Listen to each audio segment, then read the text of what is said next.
ये है उत्तर प्रदेश की राजधानी लखनऊ का केजीएमयू ब्लड बैंक। यहाँ खुलेआम खून का गंदा धंधा चलता है, लेकिन एनबीटी ऑनलाइन के कैमरे से ये गंदा धंधा बच नहीं पाया। भाई इनको देना पड़ेगा। इनको भाई इनकी जा सकते हैं। अब देखिए इस खास स्टिंग ऑपरेशन में कैसे पूरे खेल का खुलासा हुआ है। 3200 भाई देखो एक मिनट से इतना बड़ा कोई मामला नहीं है।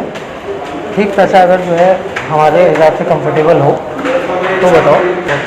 हाँ बताइए क्या देंगे। मेरा नाम है मोहम्मद मुस्तफ़ा, बिजला रोड बास मंडी रहते हैं नखलऊ के। मैं काम करता हूँ मैं बम्बई में भाई, इसलिए मालूम मेरे पास टिकट नहीं है।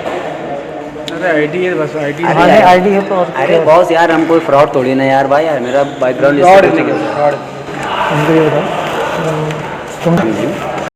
तुम्हारा वजन तो कम है।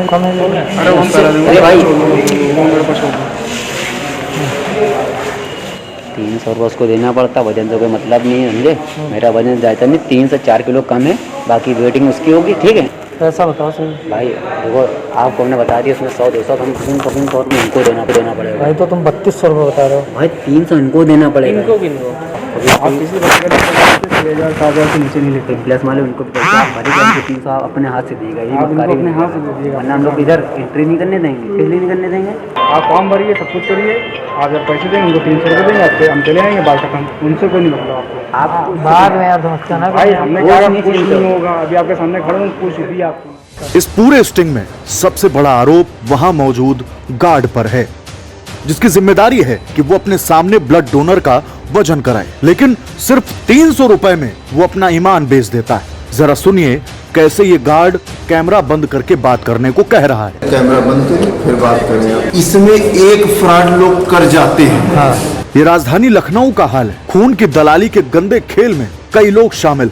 इस खेल के बाद कुछ सवाल सीधे तौर पर लखनऊ के जिलाधिकारी, मुख्य चिकित्साधिकारी समेत सभी आला अधिकारियों से पूछे जाने चाहिए। सवाल नंबर 1 कि बिना वजन किए आखिर खून कैसे ले लिया जाता है। सवाल नंबर 2, अंडरवेट शख्स से खून नहीं लेना है, इस नियम की अनदेखी क्यों हो रही है।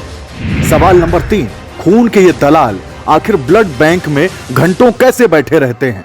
सवाल नंबर 4, आखिर इस खूनी खेल के पीछे छिपे चेहरे कब बेनकाब होंगे। इस पूरे मामले पर केजीएमयू के प्रवक्ता डॉक्टर सुधीर सिंह ने क्या कहा है वो भी सुन लीजिए। हमारे यहाँ से बेसिकली एक रिक्वेजिशन फॉर्म ऑनलाइन जनरेट हो जाता है। वह ऑनलाइन फॉर्म जनरेट होकर के ट्रांसफ्यूजन मेडिसिन विभाग में पहुंच जाता है। साथ ही हमारे यहाँ पर पेशेंट का एडमिट होना आवश्यक है। वहाँ पे सिस्टर उसका ब्लड निकालती है, डोनर का ब्लड निकालते हैं, सैंपल उनके डोनर के साथ में दे दिया जाता है, जिसकी रीचेकिंग जो होती है ट्रांसफ्यूजन मेडिसिन डिपार्टमेंट में होती है। यहाँ पर जो मतलब जो डोनर जाता है साथ में, उसको ट्रांसफ्यूजन मेडिसिन डिपार्टमेंट के रेजिडेंट उससे ये पूछते हैं कि आपका मरीज को क्या बीमारी है, आपके मरीज की उम्र कितनी है, आपके मरीज की मतलब जो है उसकी क्लिनिकल हिस्ट्री क्या है, और कहाँ से ये रहने वाले हैं, कौन से बेड पर एडमिट है। तो कहने का मतलब ये है कि उससे वो डिटेल्स पूछते हैं जिससे कि वो संतुष्ट हो जाए कि हाँ ये पेशेंट के साथ में है और पेशेंट की ही साथ का डोनर है। इसी के साथ साथ हमारे पास में थंब स्कैन और आईडी स्कैन हमने 2 चीज करा रखी है डोनर की।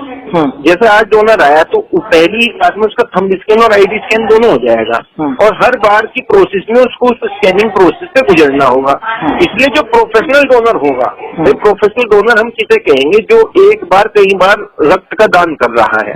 ठीक है, तो हम उस समय प्रोफेशनल, अगर कोई हमें बार बार भाई जैसे ही उसका थंब स्कैन और आईडी स्कैन में पकड़ में आ जाएगा, यदि हमें बार बार करता हुआ पकड़ा के तो हम उसको लाइफ टाइम बैन कर रहे हैं। हम उसको कभी फिर ब्लड बैंक में आने ही नहीं देंगे। अब यहाँ पे कुछ कैच है, जैसे कि अगर कोई पहली बार ही आया, पहली बार में तो हम उसको प्रोफेशनल डोनर की संज्ञा में रखेंगे ही नहीं। अब आती है बात की पैसा लेकर के, तो पैसा लेकर के तो हमारे यहाँ पर जो बेसिकली कई बार क्या होता है कि जो मरीज के तीमारदार खुद है, अगर आप यहाँ पे आके देखेंगे कि मतलब आप आश्चर्यचकित हो जाएंगे। ब्लड का ऐसा मतलब मुझे लगता है कि इतना फोबिया है ब्लड डोनेशन का लोगों के अंदर।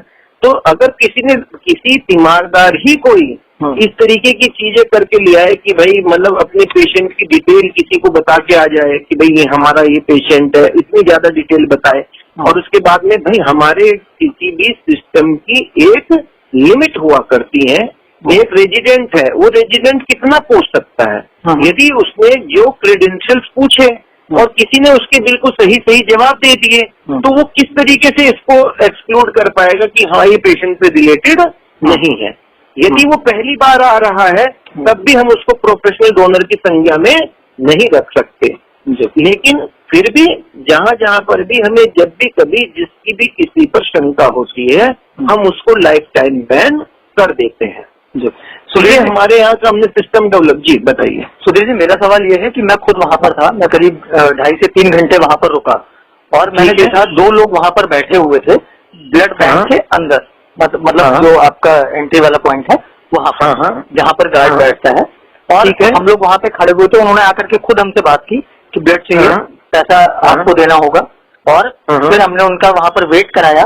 उनका वेट 46 किलो था, जबकि मेरे ख्याल से 50 से नीचे ब्लड नहीं डोनेट किया जा सकता है। तो उनसे जब ये पूछा गया कि भाई आपका वेट कम है, तो उन्होंने कहा कि आप हमें 3200 रुपए दीजिए, 300 रुपए गार्ड सामने बैठा हुआ है, आप अपने हाथ से इसको दे दीजिएगा, ये हमारा वेट चढ़ा देगा 50 किलो और हम ब्लड डोनेट करके आएंगे, आपको कहीं कुछ भी नहीं करना होगा।